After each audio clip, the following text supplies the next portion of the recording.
Grenoble, ses montagnes, sa Bastille et son maire écologiste. Éric Piolle aux commandes de la 16e ville de France depuis un an. Pour améliorer la ville, 120 engagements. Alors un an après, le candidat devenu maire, où en est-on ?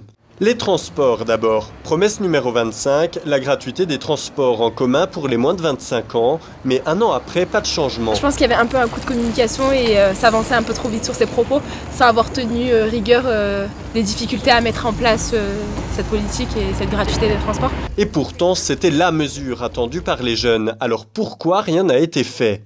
Vous savez, l'ancien conseil général a voté un désengagement financier à l'égard des transports de l'agglomération grenobloise de plus de 11 millions d'euros. Donc c'est 11 millions d'euros en moins de contributions. Et on a aujourd'hui une nouvelle majorité au Conseil général qui a, à juste titre, dénoncé le désengagement du Conseil général pendant des mois.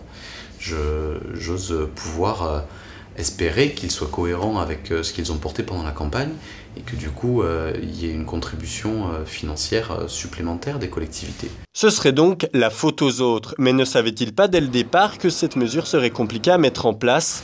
Heureusement que les acteurs publics ne prennent pas des engagements les uns et les autres seulement quand ils sont pleinement en compétence. La responsabilité d'un maire, d'un conseil municipal, d'un conseiller métropolitain que je suis, est bien de faire bouger les lignes et de provoquer des débats pour que des politiques publiques changent. Pour l'instant, promesse non tenue, c'est un rouge. Autre proposition phare, la numéro 15, la réduction de la publicité. Le 31 décembre 2014, la mairie de Grenoble décide de ne pas reconduire son contrat avec JCDecaux. D'habitude, c'est sur la pollution atmosphérique qu'on attend les écologistes.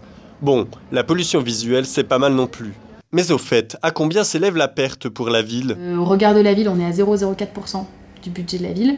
Donc dans tous les cas, sur 330 millions d'euros, on voit bien que ce n'est pas les 600 000 euros de la publicité qui finançaient le budget des communes. Il faut remettre les choses aussi dans leur contexte. Effectivement, c'est une privation de recettes pour la ville, 200 000 euros. C'est une décision qu'on prend pour mettre en œuvre notre politique et privilégier aujourd'hui la visibilité du petit commerce, l'affichage d'opinions syndicales, etc. et la formation culturelle. Mais la métro est encore en contrat avec JCDecaux. Les Grenoblois n'échappent donc pas à la pub sous les abribus. Pour la pub, c'est donc un demi-succès, Orange. Autre sujet, la sécurité. Avant son arrivée à la mairie, Éric Piolle promettait de revendre les caméras de surveillance. Impossible car les caméras ont été subventionnées par l'État. Difficile de vendre ce qui ne nous appartient pas. Alors la municipalité a opté pour une autre solution, pour le moins étrange. 4 sont inopérantes et quelques-unes commencent à ne plus être très exploitables en raison du manque de nettoyage des objectifs et autres. Moins de matériel pour se recentrer sur le policier ? Pas vraiment. C'était surtout donc M. Piolle qui avait dit qu'il supprimait les caméras mais qu'il préférait avoir de l'humain plutôt que des caméras. Sauf qu'actuellement, la police municipale n'a pas été augmentée, mais en plus elle est en train de descendre. Et nous avons actuellement un nombre de départs assez conséquent, puisque sur 97 agents, nous avons déjà 15 départs sur 2 mois. Ici encore, promesse à moitié tenue, c'est un orange. Dernière promesse phare, la réduction de la pollution. Pour un maire écolo, c'est quand même primordial. Le maire lui-même se félicite d'une mesure prise par sa municipalité. Sur la pollution, on a déjà mis en place le ticket valide pour toute la journée maintenant quand il y a des seuils d'alerte. Ça avait été le cas il y a bien longtemps, mais ça avait disparu.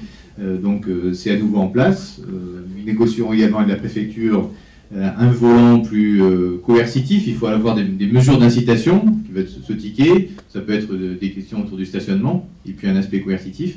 Pour la pollution, on met donc un vert pour Éric Piolle, même si l'on pourrait s'attendre à mieux venant d'un maire écolo. Pour Éric Piolle, beaucoup reste donc à faire. Rendez-vous donc à la fin du mandat en 2020.